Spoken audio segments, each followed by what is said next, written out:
All right. Welcome to the Future of Faith Formation, our spring session. This is Module 1. The answer to how is yes. And this course is following up from the Death of Sunday School that you have all completed, either in the live version or do-it-yourself variety that was also made available in preparation for this course. So I'm so glad that you're here and that we're hanging out together on Monday night. Before we really get into it, there's only a few of us tonight, so this should not take very long, but let's do some introductions just to reacquaint ourselves with one another, just sharing your name, your role, and the congregation that you serve. And I'm really putting you on the spot, but to the best of your ability, and you don't have to answer these, but after attending the Death of Sunday School, what impact has that made for you so far? It doesn't have to be anything large. And what question are you bringing with you to this course, The Future of Faith Formation? So what impact and what question? And we'll go in the order in which I see you on my screen, which I'll just tell you this now so you can be prepared. I see Tracy, Corey, Jennifer, and then Amy. So sorry, Tracy. Would you be willing to go first? Yeah. Can you hear me through this? Great.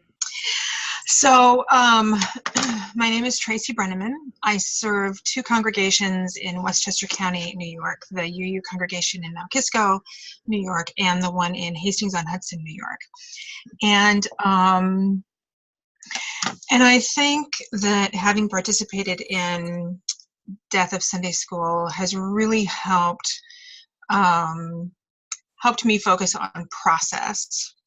And it's helped me talk with people about how, there aren't going to be magic fixes, that we're going to take some time to ask some questions and move through this together, and that it's going to be a long-term process. And so I think that that then sort of frames one of the main questions that I come into this with, which is I'm trying to think about process that maybe doesn't feel like process. So we do a lot of, let's have a meeting and here's our flip chart and we're going to write down. And I'm trying to think about different ways for people to talk and share ideas and do some community building around that don't really feel like process. So that's where my head is right now. Great. Thank you. Corey, are you able to unmute yourself and go next? Yes, but beware, I have some dogs here and they can be very loud. Okay. All right, so my name is Corey. I'm the Director of Lifespan Faith Development at the UU Church of the Shenandoah Valley in Stevens City, Virginia. What impact has attending the Death of Sunday School made for you? Well, I've known for quite some time that some shifts were needed at the church I serve. We've been seeing some of our numbers going down, and it's hard to teach sometimes when you only have 2 or 3 kids in a class. So what do you do with that? However, the beginning of this month, we have had a huge influx of new families with 6 and 5 and 3 kids, and 2 families with 5 kids, and then a couple other families with 2 kids. And I have never seen anything like that. I'm not sure what's in the air, but now I'm worried about how to accommodate all these kids. So this is a really, really great problem to have. So right now I'm on a different wavelength, but I do want to share with you, Kim, that I met John Roberto out in Alexandria a few weeks ago for the E-Formation. Mm-hmm. And I had such a wonderful time. I met so many people in other faith traditions, and it was just such a rich and rewarding experience. Yeah. So, so I've learned a little bit about attending that workshop reinforced some of my learnings with you.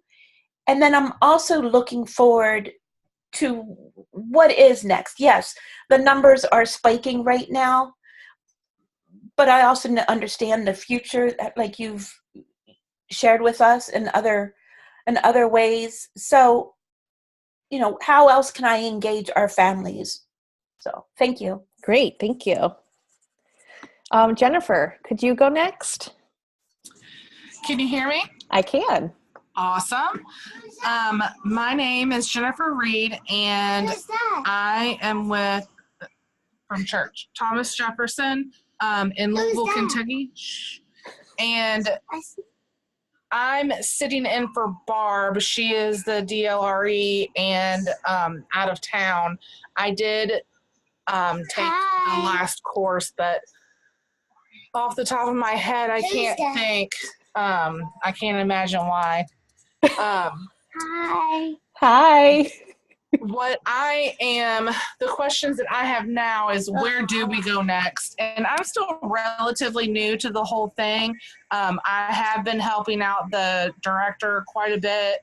And we're starting to get some more families in with younger kids. So my main focus lately has been, how can I help facilitate a welcoming community, because we're lucky enough to be getting these families with young children. How do I help facilitate that? Because I feel like the congregation is an older congregation and they're kind of like dragging their feet on it a little bit. And then understanding that, you know,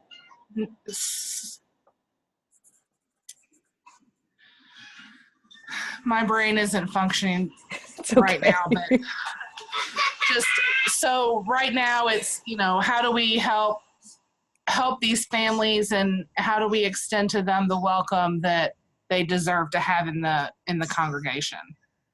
Great. Thank you. And thanks for being here for Barb. Thanks. Amy.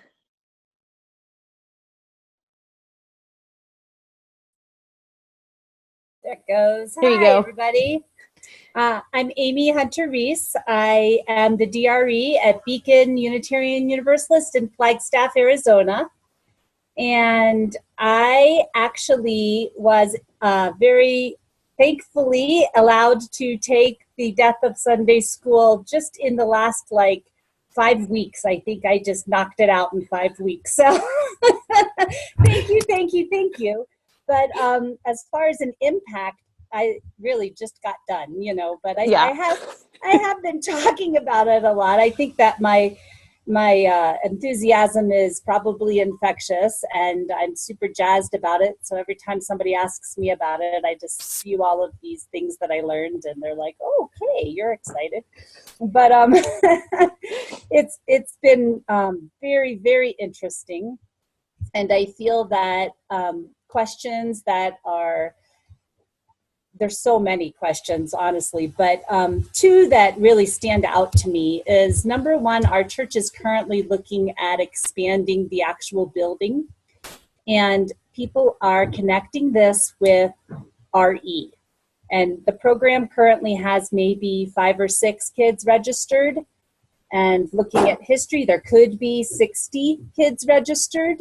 So people are connecting this building expansion with RE and saying, how can we justify spending all this money to create more classrooms if in fact there's no kids? Where are all the kids? And so talking about how to be gentle with that transition and helping people to understand that expansion of the building doesn't have to directly relate to how many children are there each Sunday. I do have one more. Can I say one more? Yes, please. Okay. The other one that stands out for me is in the last 4 years, there's been 4 DREs. And so I feel that there's a whole age group that we've potentially lost. And that's our middle school kids. They knew each other when they were little, And then there was somebody different. And then the next year there was somebody different. And so what's important to middle school kids? Hanging out with friends, right? And because there was always this change and this difference, I feel like they haven't seen consistency at church. And so that group of kids is highly unmotivated to come. And we can't say, well, come, because your friends will be there, because their friends aren't there. They have found friends in other places. And so that just is fresh in my mind. Yesterday there was a thing, and it was just like, oh, I don't know. Have we just lost them forever? Will we ever have a youth group with that group? I don't know. So, all right. Thank you. You're welcome. Thank you. And thank you all for sharing those reflections and those questions that you're bringing. That's really helpful for me. I'm a flexible enough person that I will try my best to incorporate some of those questions into the coming weeks. And for those of you who are watching this as a recording, please post those questions that you're bringing to the class as well, and I will do my best to incorporate those into our future webinars. All right, now we're going to jump right in. And before we jump in, let me tell you this. So the Death of Sunday School course was pretty big picture, some pretty big picture stuff that we were talking about. Not a whole lot of concrete technical things to grab hold of. Tonight is the webinar that I'm hoping will bridge the gap between the real, like, sort of high-level balcony view content that we were talking about in Death of Sunday School and the very much more technical webinars that we will have after this one. This is hopefully to bridge the gap a little bit or connect the two. So, which is all to say that the 5 webinars after this should be more technical for those of you who like concrete examples and ideas for how to really move into the future of faith formation. So I promise that is coming for all of you. I promise. But tonight we're going to talk about the answer to how is yes. How is probably the number one question that I get asked on a daily basis. People ask this question before they take the course. They ask it during the course. They ask it after the course. Ministers, religious educators, lay leaders, everybody is asking how. How do we do this? I hear, we don't know how to do this. Can you tell us how to do this? We want to know how to do this. I mean, just fill in the blank, but how is in every question that I receive. And I'm getting used to it a little bit by now. It was probably 3 or 4 years ago when I realized that this question of how is really part of the dominant culture, the culture of white supremacy that tells us that there is someone out there who knows more than we do, has done more research, has tried more experiments, has been doing this longer, somebody wiser or more creative or just super smart. Somebody out there has to have the answer, and we just need for them to tell us. To think otherwise, to think that there is no one out there with the quest to be able to answer the question of how we do this is frightening. And frankly, it's super uncomfortable. If nobody else has figured it out, then how the hell are we supposed to do it? I think that is the big fear. And if I had an answer to this question for you, we wouldn't be doing all of these webinars. We know it's just not that simple. Well, we tend to fail to take action when we keep looking for more and more information to ensure greater certainty about the future before we actually move forward. We can turn our curiosity into a frame of mind in which our ministry is something that is studied and measured and sort of submitted to a constant sort of cost-benefit analysis. And we can even spend a ton of time evaluating the ministries of others. The illusion is that if we conduct enough research, read enough books, talk to enough colleagues, then the results will be persuasive and will be okay. Well, my experience has been that data and measures are not half as persuasive as anecdotes. Those personal stories are the medium through which faith is restored. Those stories are the key. Stories give us an image to personally relate to, and the storytelling is going to be extremely helpful in your congregation in talking about the future of faith formation as well. The persistent questions about data and evidence are most often a form of disagreement or despair or a lack of faith. There is little discussion of faith in most organizations, but it's only with faith that significant changes can begin, and faith is kind of the business that we're in. This is our work. So what better place to have faith in change than in our congregations? Well, we often avoid the question of whether something is worth doing by going straight to the question of how do we do it? Too often when a discussion is dominated by questions of how, we really risk overvaluing what is practical and doable and postpone the questions of our larger purpose and our collective well-being. So with the questions of how do we do RE? How do we do worship? How do we get the numbers? We really risk aspiring to goals that are defined for us by the tradition and the way that we've always done things at the expense of pursuing our mission, our values, and our purpose. We are operating in a culture that rewards what works. It's a culture that really seems to value what works more than it values what matters. What works seems to be of utmost importance for our congregations. Well, though the phrase "what works" really captures our love for practicality and our attraction to what is concrete and measurable. What works will give us, it's a math equation oftentimes. If we do this plus this, we'll get this. It works. The phrase "what matters" is really shorthand for our capacity to dream.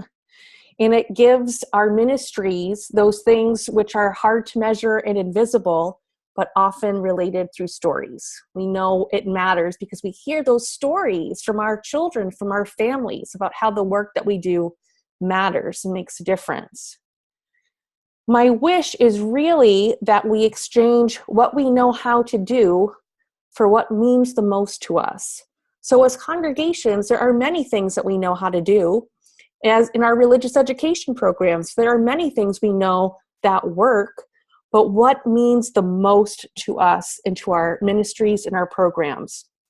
I think that's one of the questions we need to continually be asking ourselves and our congregations as we're moving towards this sort of unknown future of faith formation.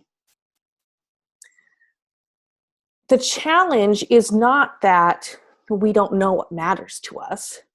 It's that for religious professionals and dedicated lay leaders, sustaining our actions can become unbearably burdensome. So you all are here because I imagine, because you know that this matters. And it's exhausting sometimes.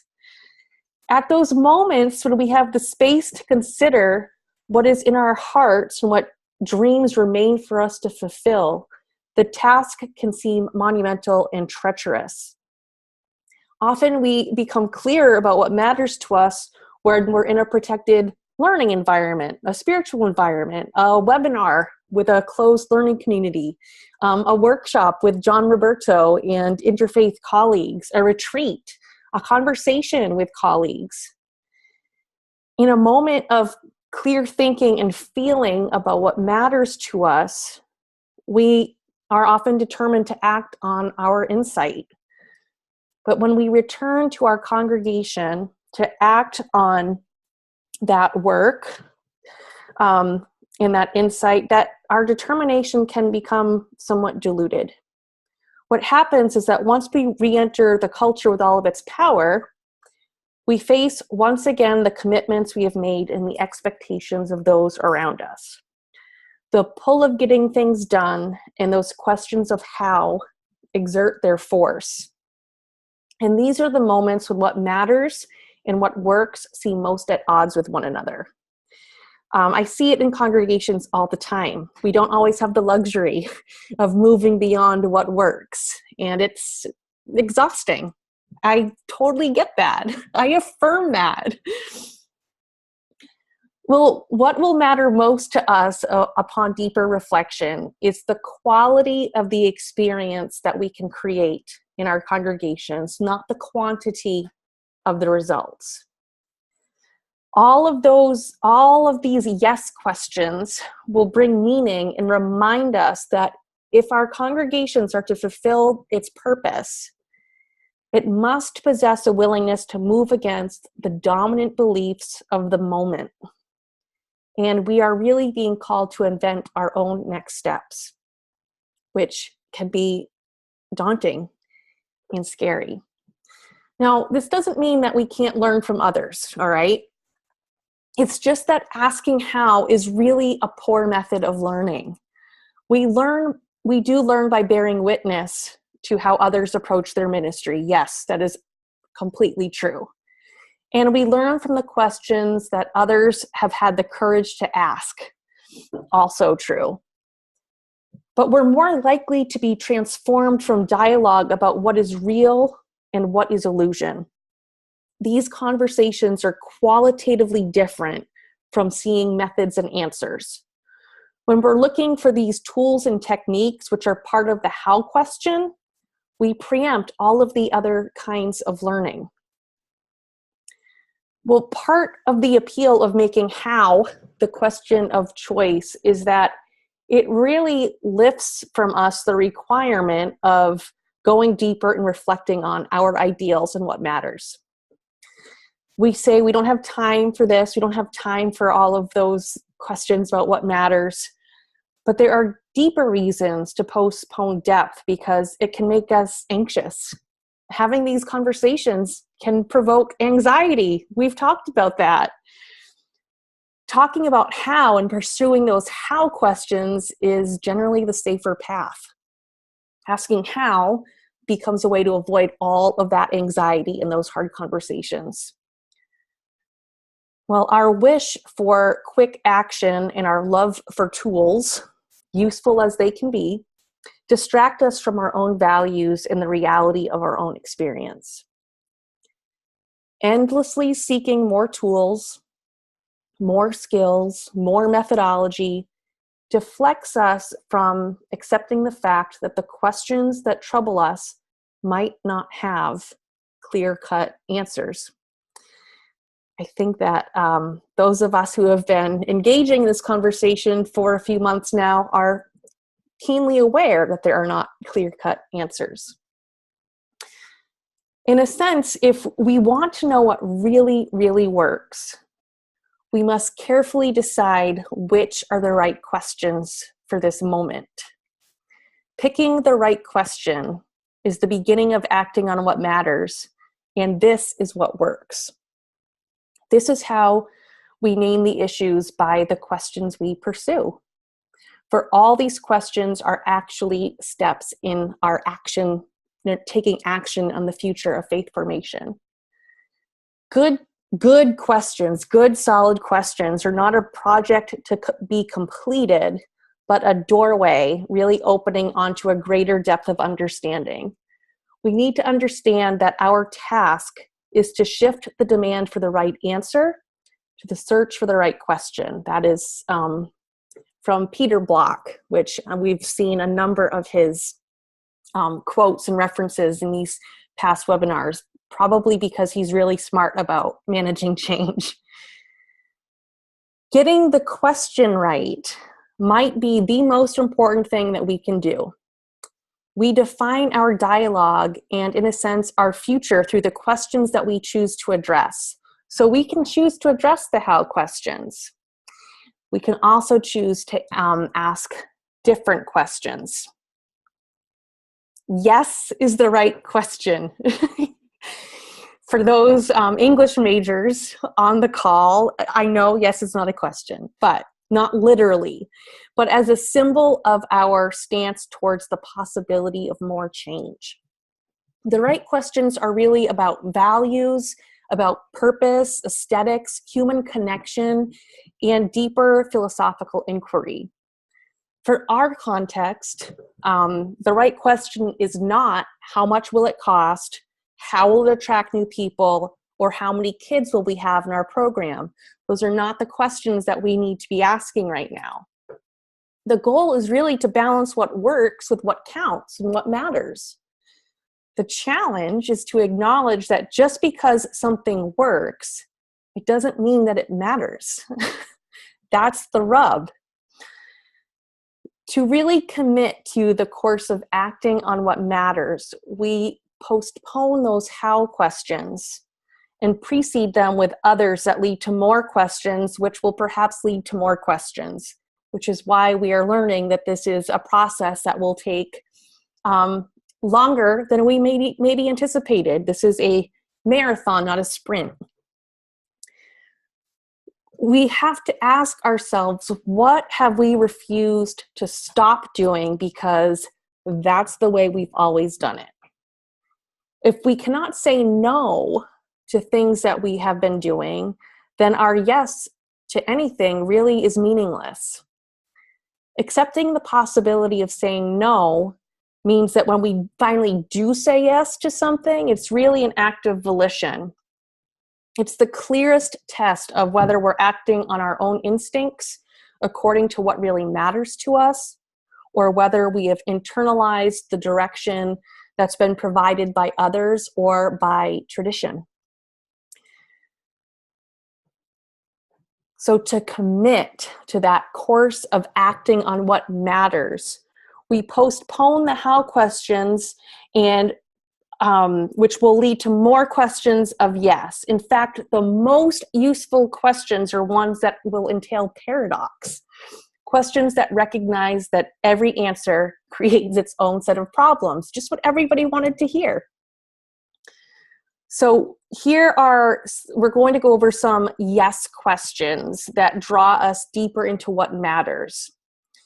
Bringing the how questions and the yes questions together will better define the meaning of a shift from how to yes, or from what works to what matters.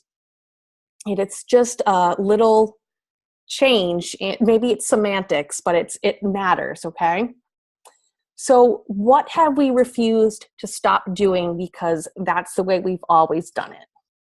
The question here is, the shift here, is from a question of method to one of choice. So instead of saying, how are we going to do X, Y, and Z, it's what have we really refused to stop doing? What choices are we making?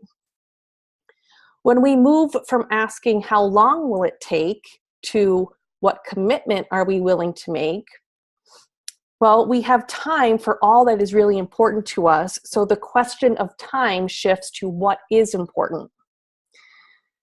When we move from asking how much does it cost to what is the price that we are willing to pay, the real cost of change or creating something of value becomes emotional now and not economic. It's not going to show up on your budget sheet. Because what is most valuable to our congregations and to us cannot be purchased at a discount. The price of change is measured by our effort and our will and our courage, our persistence in the face of difficulty. When we move from how do we measure it to what is the crossroad at which we find ourselves at this point, the central question is exploring a change in whether or not what we are considering will have meaning to us, for the institution, for our congregations, and for the world. And then this is a really popular one, but moving from the question of how are other people doing this successfully to what do we want to create together. These questions represent the tension between what is proven and what is still to be discovered. And if we want our congregations to really hold a leadership position, then we need a question that doesn't distract us too much by holding too closely to the experience of others. Because what happened in the congregation down the road or across the country or in Canada may or may not work in your setting. We are all operating in different places, and what matters is not universal. It's not going to be universal for our congregations. So what would happen if we were to truly say yes to the death of Sunday school and yes to the future of faith formation? Okay, here's what we know. These are all things that we've gone over. We know that the age-segregated model of Sunday school has some pluses, has some things going really well for it, and in some ways, we know it is just one piece of the larger puzzle. We know that in and of itself, that is one piece of our children's faith formation.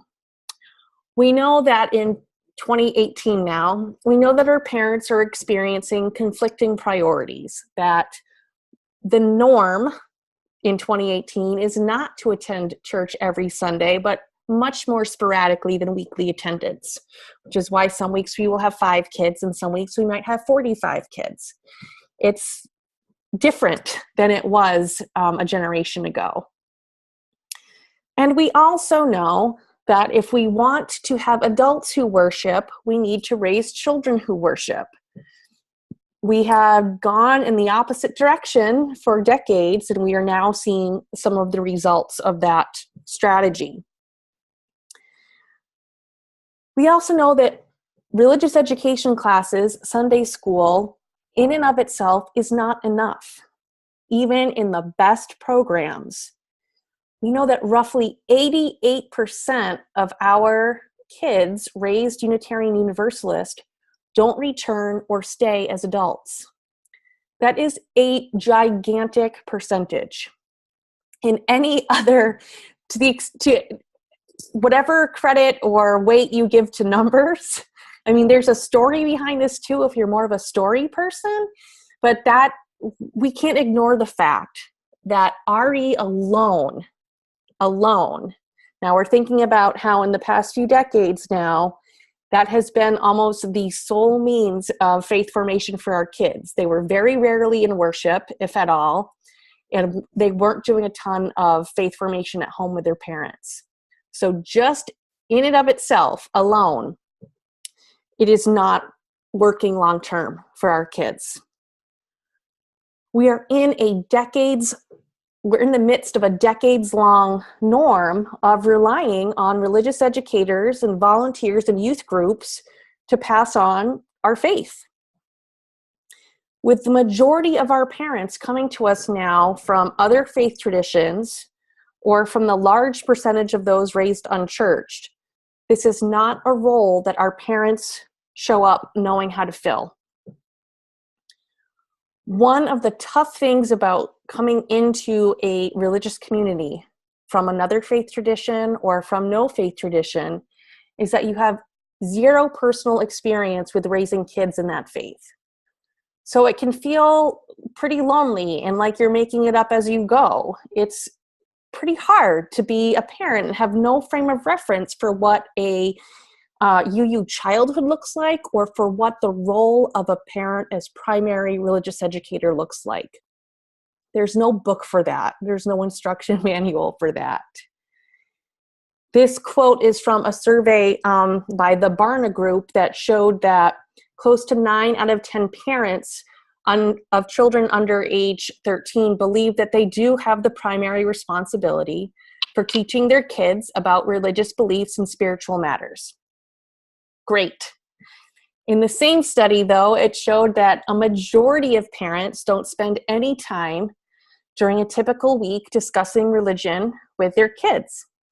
Instead, they are generally relying on the church to do all of the religious training that their children will receive.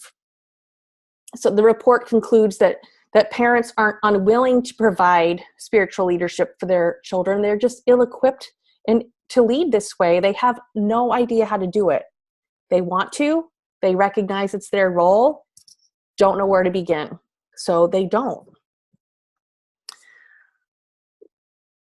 So with the rise of those, our nuns, those with no religious upbringing, plus the 88% of our kids not returning to Unitarian Universalism by themselves or when they have their own kids someday, relying on somebody to have to enter our building to engage in Sunday morning RE or whole congregation worship is no longer an effective strategy. They're not coming in for that anymore.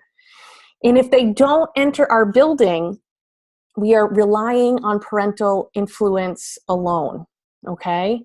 So we know that parental influence, our pink circle here, has the most power and possibility in passing on the faith. We know it has the most. In fact, if that is the only connection to faith that children have is through their parents, that one connection alone is more powerful than going to Sunday morning religious education or worshiping with a congregation. That one alone has more power. Sunday morning RE and whole congregation worship alone do virtually nothing for the long-term faith formation of our kids. They leave. They don't come back, 88%. If they have just Sunday morning RE without the parental influence, it was just fun, some fun Sundays in their childhood or adolescence if they stay that long. If they do Sunday morning RE and whole congregation worship, slightly better, but still not as effective as that parental influence. Which is all to say, what if we took seriously the research-based fact that parents are indeed the primary religious educators in the faith? What if we really, as congregations, started to take that much more seriously than we have in the past? When it comes to children and families in our congregations, this is where we generally put the bulk of our resources. So when we're talking about serving kids and families, we have been, for a long time now, putting the bulk of our resources to include staff, money, time, energy, commitment. We're putting all of our eggs, for the most part, in this one basket. Sunday morning RE. That's where we like to put our resources. And then we put some of our resources towards whole congregation worship or multi-generational worship, however it is called in your congregation. We know that in some congregations, that is something that occurs monthly. In some congregations, it happens 4 times a year. And others, it happens for 15 minutes every Sunday. It's different everywhere. But we'll put our resources towards RE, then worship, and then if we have any time and energy left, often we don't, but if we do, we put some of our resources and energy towards intentionally supporting parents. Which, if we think about it, for me, I'm a visual person, so when I see it like this, and I know in my head that supporting parents is the place that we put the least amount of resources, but it has the largest impact, this looks upside down to me as far as where we're putting our energy. So if people aren't coming into our buildings as much as they once did, can we say yes to supporting parents as the primary religious educators in other venues or contexts or ways? So what would it look like if we flipped the whole thing around? And I mean this in terms of congregational attention, job description, like the whole shebang. And I know this is slightly pie in the sky thinking on my part. But what if we are putting the bulk of our resources and our energy to supporting parents in doing this work at home because we know it matters, because we know it will have the most tremendous impact on the faith formation of their children? And what if after that we're putting more of our resources towards creating opportunities for whole congregation worship? Because we know that if we want adults who worship, we need to raise children who worship. We can't expect them to want to just start worshiping when they turn 18. It just doesn't work that way. And after we've done those two things, if there is time, if there's energy, and if there are resources, what if that's where we put the rest of our energy is in creating that Sunday morning RE experience for our kids? In doing this, we're putting our resources very closely to what we know matters and what we know works. But what we know works is not what we have been doing in our programs for before any of us were in this work for a very long time. This is not the norm. Until we really reverse the trend away from the consumer model of church, okay, we're going to miss the obvious abundance of resources around us and the opportunities to overcome the challenges that leave so many congregations feeling incapable of affecting change. We're being called to say yes to being mission driven and saying yes to letting go of things that aren't serving our children, our families, and our congregations. The longer you've been in this work, the more often you will hear things like, I'm looking for a church that meets my needs. Or what are you going to do as the religious educator to better serve my needs? Or I'm leaving this church to find one that better suits my needs. I hear it all the time. I'll even admit to being guilty of saying that on occasion. If a church ever meets all of the needs of the people in your congregation, it's probably not on mission.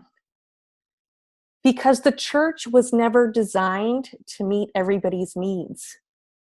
It was designed for bringing the love and grace of Unitarian Universalism to the world. A church that is only about meeting people's needs is really a church that's focused on insiders, the people who are there right now. The attitude that the church exists to meet the needs of members is really one more remnant of a consumer-oriented church.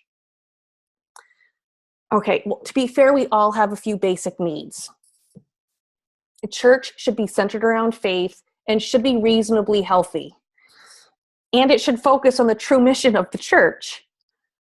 When somebody says that the church doesn't meet their needs, what they usually mean is that the church doesn't suit their preferences. Those are differences. And saying yes to being mission-driven can also mean saying yes to letting go. There will undoubtedly be people who quite possibly are unaware of their own sort of consumer-oriented approach to congregational life. And really living the mission of the church may not meet their needs, quote unquote, or suit their preferences. This is not something that we talk about, and it's gut-wrenching and super scary. But saying yes to your mission, saying yes to new faith formation strategies and service of that mission may also mean saying yes to the possibility of people leaving your congregation. In any organization or congregation, none of us really want to reach fewer people or have less impact. And yet sometimes one of the very best things you can do to become even more effective at accomplishing your mission is to invite or allow people to leave. Now, it might hurt your heart to entertain the thought of people leaving. It still hurts mine. But hold on. I believe that you are going to be a better leader and your congregation will be more effective if you can really embrace this truth and this reality. Like you, it bothers me when people leave. When I served in a congregation, it hurt so much every time a family left. I felt like I had let them down, let their family down, like I had let the church down, and like I had failed in some sense. I also thought that if I had been a better DRE, I would have been able to keep them. I realize now, some years later, that that is slightly irrational and much of it might be borderline unhealthy, but it hurts when somebody leaves.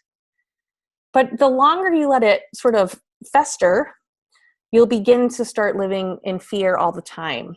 In fact, you can end up with people pleasing as your main goal, which will cause you to lead in a way that you hope is going to prevent the greatest number of people from leaving. And that's kind of a terrible strategy.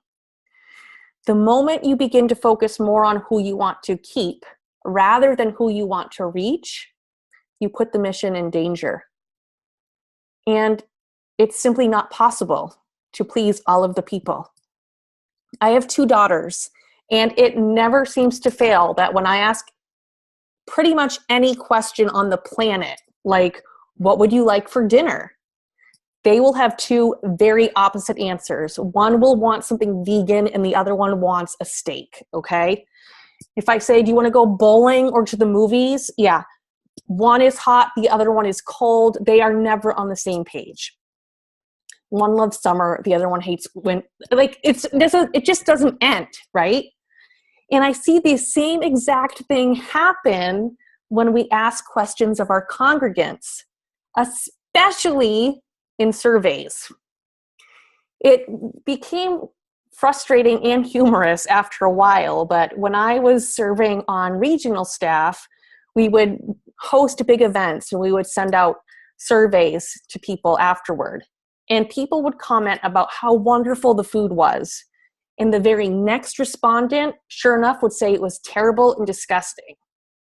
And while one person would say that workshop or event was way too long, the other person will say that it was way too short. You can't please all the people. It just doesn't happen. It doesn't work that way. And when you try to make everyone happy, then when that becomes the unspoken sort of main motivation behind our work, we end up perpetuating that consumer-oriented model of church. Not to mention, it costs us big time.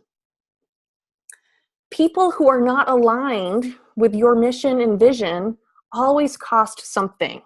They cost energy, they cost time, frustration, a lack of momentum. Why pay such a high price?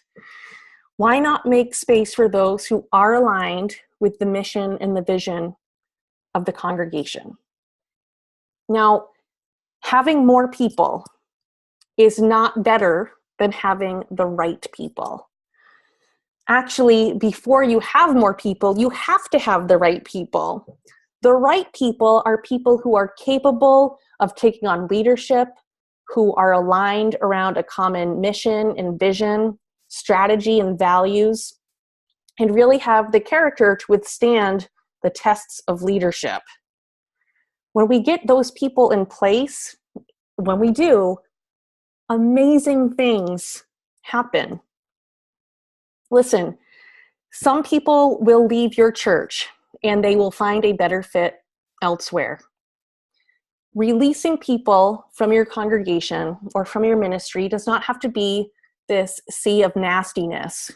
In fact, if it is, you're really doing it wrong. It should not be a nasty encounter. Think of it this way. If somebody isn't passionate about your congregation's purpose, they will actually be better off somewhere else. We are not the church for everybody. The church, big capital C, the church is for everybody, but your church is not. You are one church of a much bigger body. Your church alone will not reach your entire town or city or county. We need each other as church leaders, and you'll be serving people by letting them find a better fit. And finding people will help you accomplish your mission more effectively. Seriously, some people will honestly thrive in a different environment than yours. So why not just celebrate that? Let them go. We do not own a monopoly on church. Now, I'm blessed enough to live in an area where there are other liberal churches that I would routinely encourage people to go check out before they decided which congregation was for them. Not based on what fit their needs, but if they could really get behind the mission and the vision of that congregation. The mission and vision that people want to get behind might not end up being a UU church either. And that's okay. It's okay. It hurts, but it's okay. When you clarify your focus and lead, okay, as a congregation, then great people generally will follow. Those who do stay will feel honored and relieved. You've got great people at your church. I don't know any of the people at your churches, but I know this to be true. I'm assuming here that you have a vision that is affirmed by some capable and wise people around you in your congregation. But many people will thank you for cutting through the ambiguity and the double-mindedness and leading when you finally permit or sort of cut the unaligned people loose. The aligned people who are excited about that mission will generally thank you. I mean, they might not give you a cake, but somewhere they are going to be grateful. You'll be blown away by how enthusiastic some of your people really can be. Over time, if your vision and your direction are solid, you're going to see enthusiasm grow. People will get passionate about your mission and your vision for the future of ministry and faith formation. You will be amazed at how much synergy there is in a group of people. There is in a group of people moving forward together. When the voices of the critics go silent because they have moved elsewhere, you might, for the first time, hear the voice of enthusiasm. Now, I know very few people talk about this in church. Actually, I don't know that I've ever been part of a conversation where this came up in church. And I realize it's borderline controversial. But I wonder if just some of it rings true.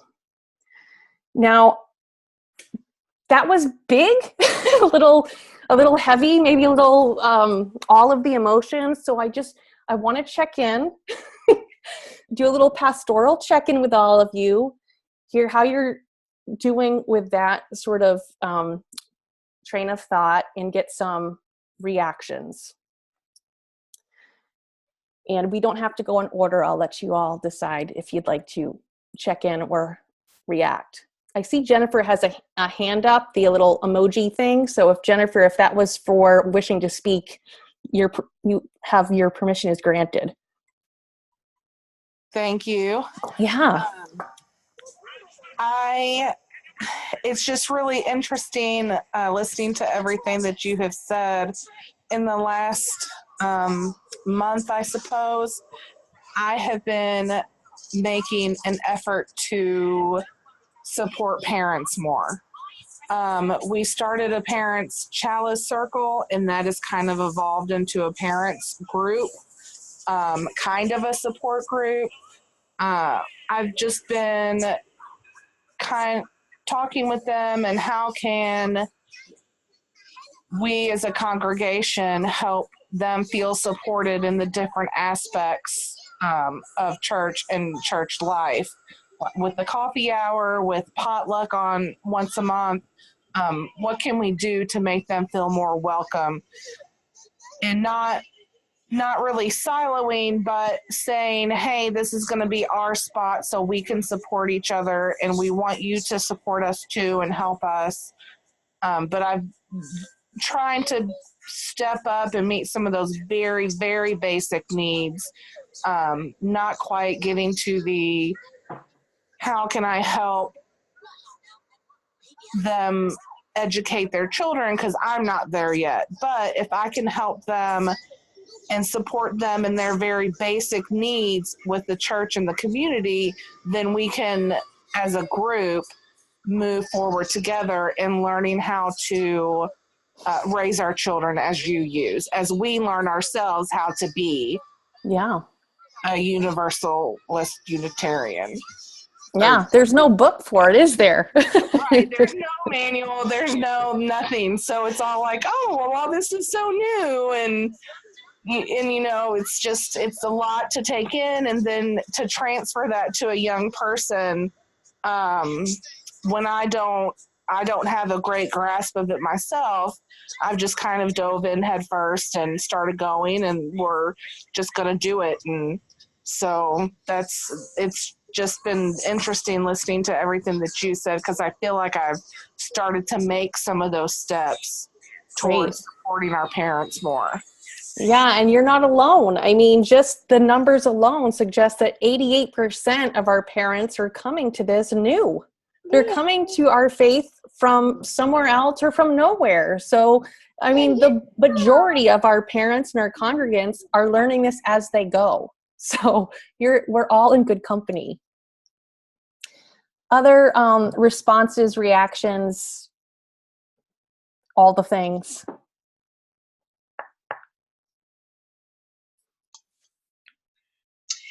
Kim, I'll share that early on, one of the things that you talked about tonight was that tension between we want to get down to this work of visioning for the future, and we have these really long to-do lists of things that need to happen for next Sunday and next month. And so holding that, I've just sort of been holding that, because there's a lot of work I want to be doing here, and there's a lot of stuff that already needs to be done.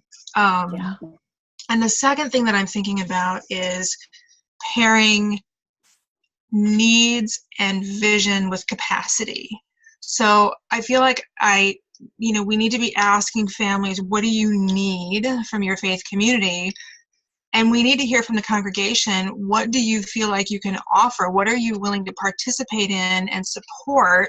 Because we can come up with the greatest mission and all these great ideas, but if the congregation isn't on board, and if they're not willing to participate, and we don't have people to put in classrooms or to lead discussion groups or whatever it is, then nothing's going to happen. So I feel like those two pieces, where those meet, then that's kind of what we're working with, and trying to figure out what those both are and where they meet, I feel like is part of the work right now. Yeah, and I think for the next, I don't even want to guesstimate how long, but we have one foot planted in the past, trying to maintain something while trying to take a step into the future. And in many ways, we're being torn in two directions, and there's only so much we can do. And we're not in a place where we can effectively be in one or the other.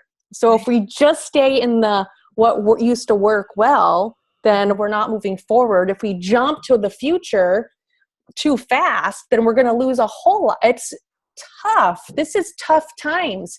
And I think someday there's going to be a book written about us, and you are all going to be like lifted up as the heroes of the people who did the heavy lifting to get us from where we were to where we are. And then, 30 years down the road, they'll say we were all just doing it wrong anyway. But yeah, this is really heavy stuff. It's no joke. Jalen, were you trying to jump in there? Yeah, I've been struggling with the sort of upside down, what is that, pyramid, and particularly in regards to parent-centered church, right, or family-centered church, and whose voices it privileges, and really authentically. I mean, I have a gut reaction to people that say I don't like children, or they're not really child-centered, but I also have a there's a part of me that's like, oh, okay, I kind of get it, right? I'm not going to have a nuclear family with children. And those concerns, the only reason why they concern me is because of my position, right? And, but then that's not 100% true, because there's this cultural thing that I understand, that there are cultures that center the child. And what really you're asking is a radical shift in our culture to be child-centered, that then is relevant because the culture makes it relevant to people who don't have children. Yeah, and that's a much larger, really complicated thing that I think as we become more multicultural and diverse, it'll be helpful in this conversation. But that's where I am. I'm just wondering. I don't know how to balance that.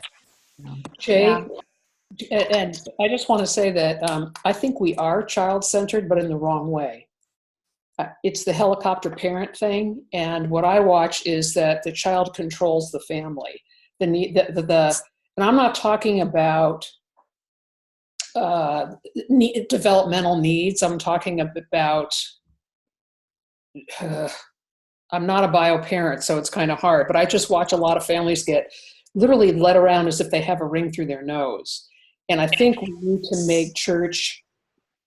What do I want to say? Inclusive, child inclusive, as opposed to just centered. I don't know if that makes sense. No, I don't think we're child-centered. I think we throw money at it and we put it in the room in the back, and then we say we're child-centered. But there's nothing besides the people who have, besides the parents. And those parents, even when they're at church, are not child-centered. They're just jumping into worship to get their own needs met. So I don't see the child-centered culture. But I understand what you're saying. That's a problem too. Yeah. I'm talking about the larger culture, I think. But anyway, thank you. No, that's what I'm speaking of, larger culture. Go ahead, Kim, I'm sorry. Yeah, I mean, how often do we hear from people, from parents, oh, we're not going to attend this one thing because my kids don't want to do that, so we're not going. My kid doesn't like youth group, so they're not participating in church anymore. Pick something. But it's at some point the kids start calling the shots and leading the parents, right? And making the decisions for the family. I've been guilty of it on occasion, and I've seen it, play out in not just our congregations, but the larger culture as well. And that's something for us to just be aware of. I don't want to say contend with, but definitely be aware of that dynamic. Other things that are bubbling up for folks, reactions or questions or just general check-ins. Yeah, I really liked what you said about it's not a sprint, that it's a marathon. And particularly now with what's happening in my congregation with, I mentioned before, this remodel has been a marathon. And they're nearing the end. They're in their last probably 5 miles or whatever. It's been a long haul. And so, I don't know. I feel like there's almost like this weird competition between what's happening with RE and this marathon of what's happening, like almost like, I don't know. I don't want to make too many changes too quickly, even though I know that what's happening is not successful and not working. But I don't think that making a bunch of changes in the midst of a remodel would be helpful either. So, yeah. Yeah. It's a tough balance. It really is. Knowing how fast to pace that change or not. Holding that we need to be doing something while we're still sort of making our plans for moving into something else that we have no picture of. I mean, it's hilariously complicated. How any of us are still doing this work is beyond me, but it really is complex. Mm-hmm. It really is. One more thing to add to that too. Some people who are involved and very invested in this remodel are potentially some folks who may be the ones that aren't in tune with the mission of the church because they're so invested in this change in the building. And So I'm thinking about, okay, you're saying who are these people that we may need to let go, and and I'm like, oh my gosh, some of those people are major players right now. Yeah. We could never tell them that, So Yeah. it's touchy, it's tricky. Well, now I wouldn't tell people they have to go. No. I'm just, just making space for that possibility that they could choose it on their own, or it could just be a topic that at some point we're not so uncomfortable bringing up, saying, you know what, this might not be the best place for you. This might not be working for you. You might not love this mission. Maybe some other congregation has a mission that would be totally exciting and enlivening for you. I don't know. Right. It's scary to think about, though, especially when you start drilling down to what the impact of those things are, like for donors, or if that's somebody that pledges a significant amount of money to your congregation. So I am not claiming any of this is simple. I get it. Right. I was with a congregation once. There were, I think, about 30 or 40 lay leaders in the room. And we were talking about what was of the utmost, what was the most important piece of their ministry to them individually. And we had sort of like breakout groups so people could really talk deeper about that aspect of ministry that they were most excited about. And I kid you not, 50% of the people in the room wanted to talk about preserving the building. They saw that as the most important function of the church, was preserving, bricks for, the social justice, the faith formation piece, worship. That all paled in comparison to keeping the building intact. They spent more money on the building than they did on an entire staff position. So, for this congregation, it was clear what the mission was for many of the people, and it was to do some historical preservation. Now, if that changed at some point, if there was a mission that was more focused on, we'll just say, families or outreach or social justice, there might be a conversation where historical preservation is not the mission. They might find a place that would be more inspiring. I don't know. Look at me not knowing anything to share with you all. How comforting. Any other responses or reactions to what we've just gone over? Okay.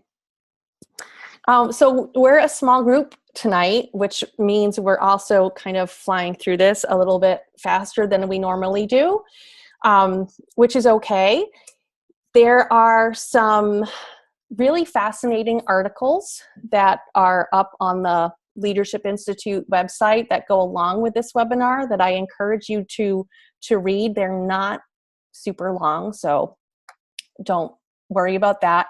But it might also just be an interesting conversation to have with some select leaders in your congregation. I wouldn't preach on this just yet, but just starting to just have just some lay leaders that you trust that might engage in this sort of line of thinking with you, just to see where that goes. Our next webinar is February 19th, and we'll be talking specifically about children as spiritual beings. As I said at the beginning of the webinar, this was sort of the bridging the gap piece. We're going to be going into some more technical and concrete ideas for the next few webinars to give your brains a rest of hanging up in the balcony for so long. So we'll get some concrete ideas and suggestions for moving forward as we continue to explore what the future of faith formation holds and how we'll get there, hopefully by saying yes, I guess. But thank you all for joining us live tonight, and I'll see you hopefully on the 19th. Have a good night, everybody. Thank you. Good to see you again. You too. See you later, everyone.